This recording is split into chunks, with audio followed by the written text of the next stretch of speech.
أعوذ بالله من الشيطان الرجيم. بسم الله الرحمن الرحيم. ومن يتولى الله ورسوله والذين آمنوا فإن حزب الله هم الغالبون. سورة المائدة 56 نمبر آیات. په دې 56 نمبر آیات کې او خلکو د پاره خوشخبری ذکر کیږي چې کوم خلکو مینه د الله تعالی سره د رسول سره د مؤمنانو سره یي. د الله تعالی سره مینه دا ده چې د الله تعالی د پیغمبر ټولي خبرې ومني، او د پیغمبر سره مینه دا ده چې دغه په سنت باندې پورا روان شي. د مؤمنانو سره مینه محبت دا ده چې د هغوی پورا مرسته وکړي چې په کومو ځایونو کې مسلمانانو ته د دین په کارونو کې ضرورت دی، په دنیایي کارونو کې مجبورۍ دي، د دشمن د طرف نه په دوی باندې زور دی، نو هغې سره به ستا مرسته کم از کم چې هېڅ هم نشي کولی دعاګانې به ور لازمي کړي. کم چې د یو حدیث نه ثابت دي چې د مسلمانانو مثال د یو بدن په شان کې دی، او په یو بدن کې چې یو اندام ته تکلیف ټول بدن ته بې ارامه نو مسلمان به همدغه شان حیثیت چې په کوم ځای کې مسلمان ته تکلیف دی به ځان رسوي، او چې ځان نشي رسولی هغه دپاره به اواز پورته کوي، د هغه دپاره به دعاګانې غواړي. دا د مؤمنانو سره مینه ده. اوس کوم خلکو چې د کافرانو په مقابل کې د الله سره مینه ده، د رسول سره مینه ده، او د مؤمنانو سره مینه ده، نو فإن حزب الله هم الغالبون، یقینا ډله د الله تعالی همدغه غلبه موندونکې ده. دې ځکه کې په دې آیات کې لږ اندماج یا ادماج دی، ځینې الفاظ نه ذکر شوي. اصل کې مضمون داسې دی چې څوک د الله او د رسول سره محبت وکي، د مؤمنانو سره وکي، دا د الله تعالی په ډله کې داخل شو، او چې کله په ډله کې داخل شو نو فإن حزب الله هم الغالبون، یقینا ډله د الله تعالی خامخا کامیابي موندونکې ده. فإن حزب الله هم الغالبون دغه مخکینه جمله په خپله معلومیږي، چې معلومیږي نو هغه ذکر نشو، هغې ته ضرورت پاتې نشو. نو اصل الفاظ او عبارت داسې دی چې ومن يتولى الله ورسوله والذین آمنوا، هغه څوک چې د الله سره مینه وکړي، د رسول سره او د مؤمنانو سره، د الله تعالی په ډله کې داخل شو، او د الله تعالی ډله چې دا غلبه موندونکې ده، نو دوی به خامخا کامیابېږي، غلبه به موني. فإن حزب الله هم الغالبون کې یو څو مضمونونو طرف ته اشاره ده. یو دا ده چې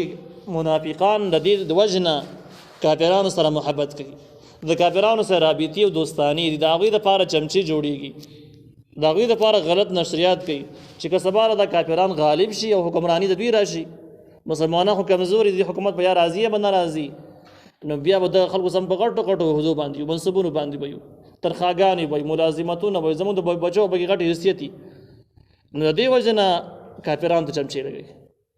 الله تعالی د دوی د ناجایز امیدونه ختمولو دپاره وویل چې فإن حزب الله هم الغالبون، یقینا ډله د الله تعالی همدغه کامیابي موندونکې ده. کافران کامیابېدی نه شي او ذلیله کېږي، ناکام کېږي به. په دې ظاهري شان شوکت او روب دا به خبرو ته مه ګورئ.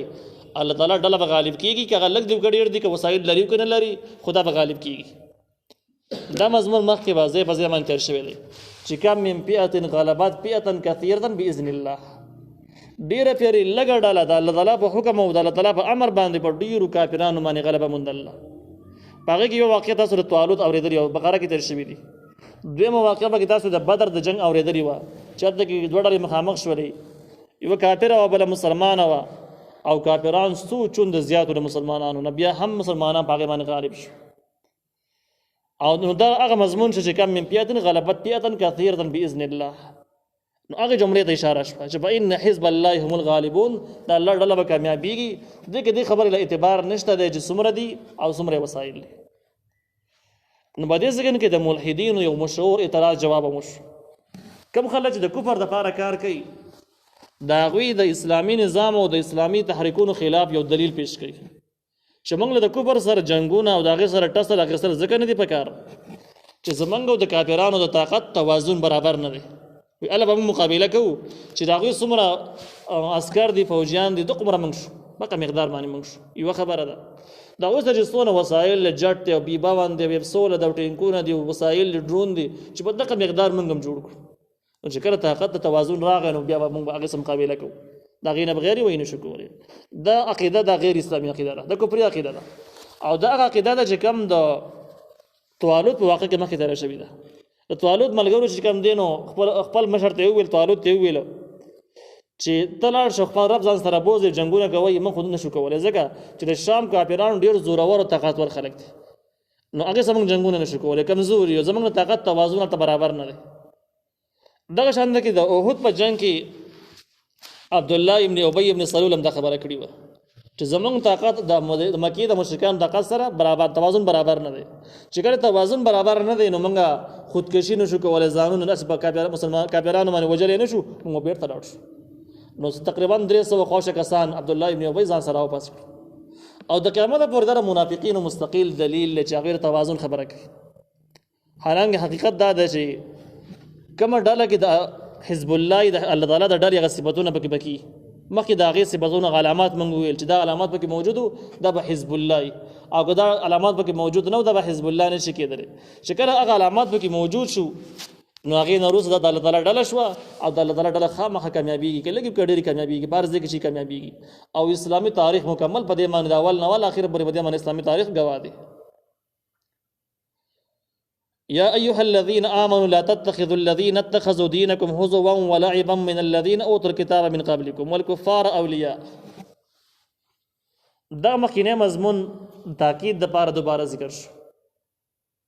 مخکې الله تعالی ویلو چې د کافرانو سره دوستانه مکوئ لا تتخذوا اليهود والنصارى اولیاء بعضهم اولیاء بعض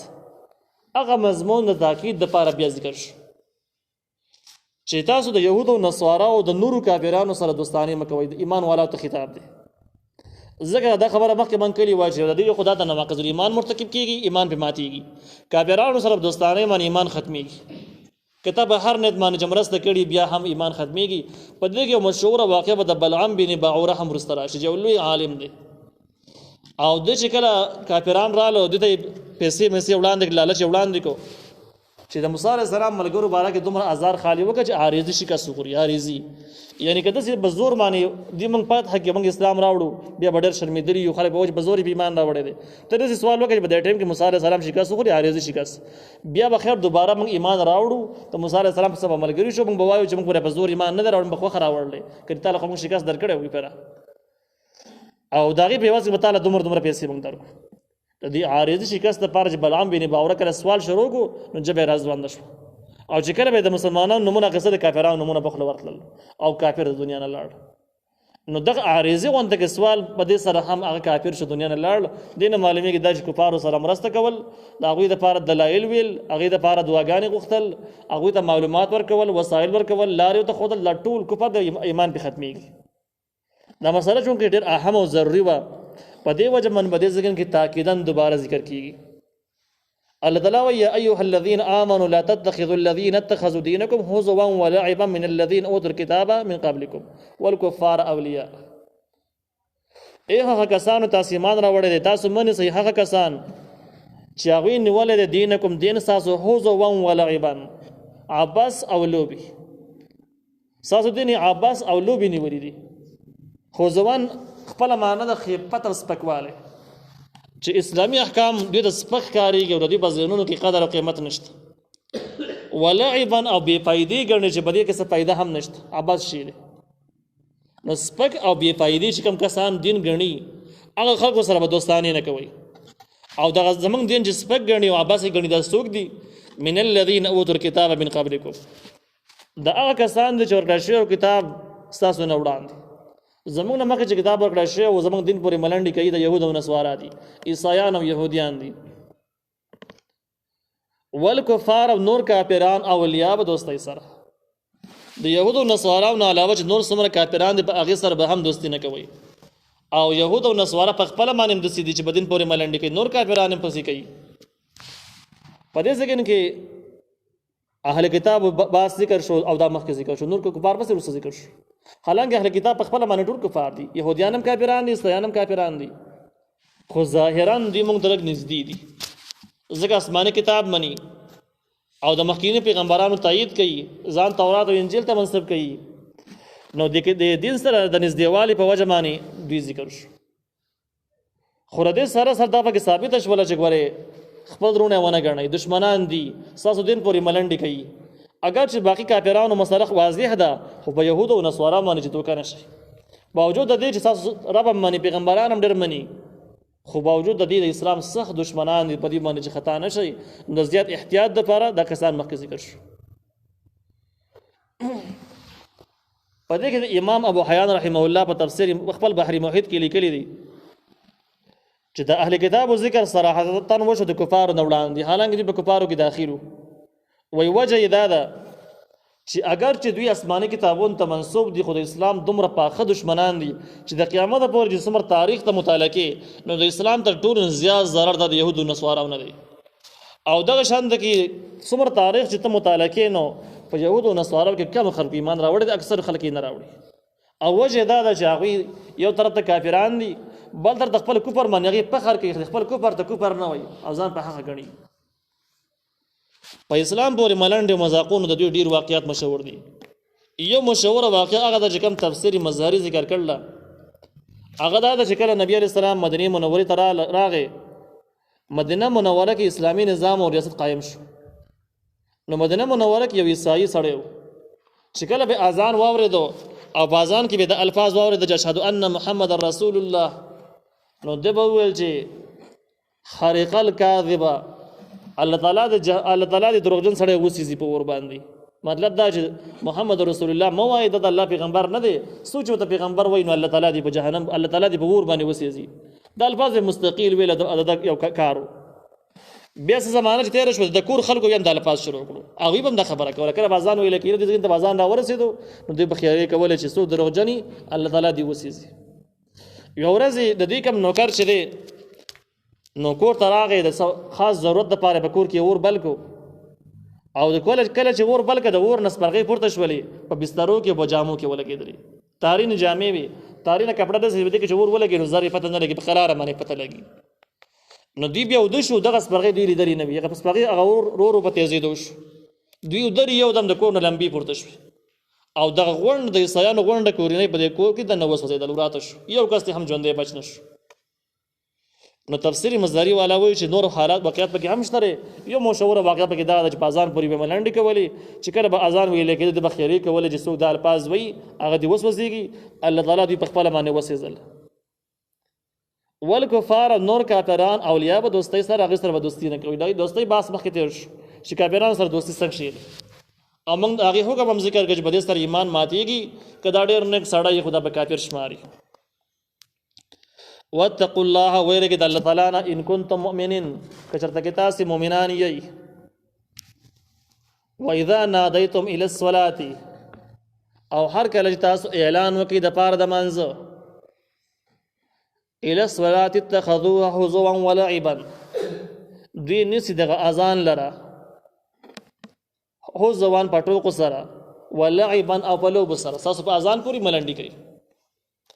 اذان پورې ملنډې کول یو هغه دی چې په الفاظو کې په خوله باندې ګستاخ الفاظ وي چې یاره غوږونه دې راله وخوړل او بل کار د نشته دی وزګار ناست دی، نو دا خو ښکاره خبره ده. په الفاظو وله اعتراض وکړي لکه څنګه چې عیسایانو کوو، یهودیانو به کول. دغه شان کې دا هم وایي په اذان پورې ملنډه ده چې اذان وشي به یو غوږ راشي په بل باندې لاړ شي او سړی مانځه دپاره پانسي. او د دې خبرې نه ځان خبر نه کړي چې د اذان او د اعلان څه مطلب و، چې چل وکړي بس اذان یې واورېده خبره ختمه شوله، فرض مونځ ته پانسېدو نو وایي دا هم په اذان پورې ملنډه وه، ګویا چې عامه یوه سندره یې وګڼله او د هغې مقصد په هدف باندې دی روان نه شو. ذلک بانهم قوم لا یعقلون، دا په دې وجه باندې چې یقینا دوی داسې قوم دی لا یعقلون چې عقل نه لري. په دې سکن کې تفسیر مظهري لیکلي دي چې د کافرانو تاریخ چې کله وګوري د عیسایانو، یهودیانو، نورو کافرانو، نو په دنیاوي کارونو کې د دوی ډېر مهارت او تجربې شته دي. همدغه وجه ده چې په موجوده زمانه کې یوازې په امریکا کې د جراثیمو تقریبا 500 لیبارټرۍ موجودې دي. جراثیم جوړول او معلومول او قسمه قسم نسلونه پکې پیدا کول، د اکثر بیمارۍ چې خورېږي دا هم د دوی پکې غټ کاپي لاسي. له دغې نه علاوه څومره جنګي وسایل، د ترقیاتي وسایل، د صحت وسایل دا دوی سره ډېر زیات دي، د ژوند سهولیات د دوی سره ډېر زیات دي. نو په ظاهري لحاظ یې وګوري دوی مخکې روان دي، خلک هم حوالې ورکوي یو رب داسې لاړ هغسې لاړ. الله تعالی وایي دوی داسې قوم دی لا یعقلون چې عقل نه لري، بې عقله خلک دي. نو دې ځای کې تفسیر مزدري وایي وای دا لازم نه ده سره به یو شی باندې پويږي نو په ټول باندې به پويږي نو په دنیا باندې وای دی پويږي خدای الله تعالی په دین باندې نه پويږي او دا مضمون د قران د یو بل ځکه نام ثابتېږي چې دوی به د ظاهر قول باندې پويږي ظاهر کار باندې پويږي او د دین اخوي عقل کار نه کوي نو ظاهر دې ته وای چې یو شی ته بستر باندې یې تجربه پیوږي لکه سروې چې مخامخ د یو شینکې ښکاری شین فصل یې نیم دا پويږي د شین فصل او د خوراک د پاره د زور پسې کوي خو شکر منځ کې دیوال وشي پرده راز بلند شي د به د سینې پیږي چې د پردې نو خپل پکار دی خو پټیش ترې شنه باغونه شته د سی بیا نه پیږي عقل کار نه کوي نو په ظاهر باندې پویدل بده باندې سرویم پویږي دا خبره نه ده باطن چې کوم دی نو باطن په دین سره معلومیږي روحاني چې کوم څه ته ویل کی او داغي د پاره د زبردست عقل ضرورت دی عقل چې کله مضبوطیږي د حلال رزق سره مضبوطیږي د نیکانو په محفل سره عقل تیزیږي په حرام سره د فاسقانو فاجرانو محفلونو سره عقل بیرته خرابيږي نو بده و زمانه په دنیا باندې پويږي خود د دین په کارونو باندې دوی نه پويږي نو ځکه د دوی اعتراضونه سوالونه په دین باندې شروع شو بس بسم الله الرحمن الرحيم ومن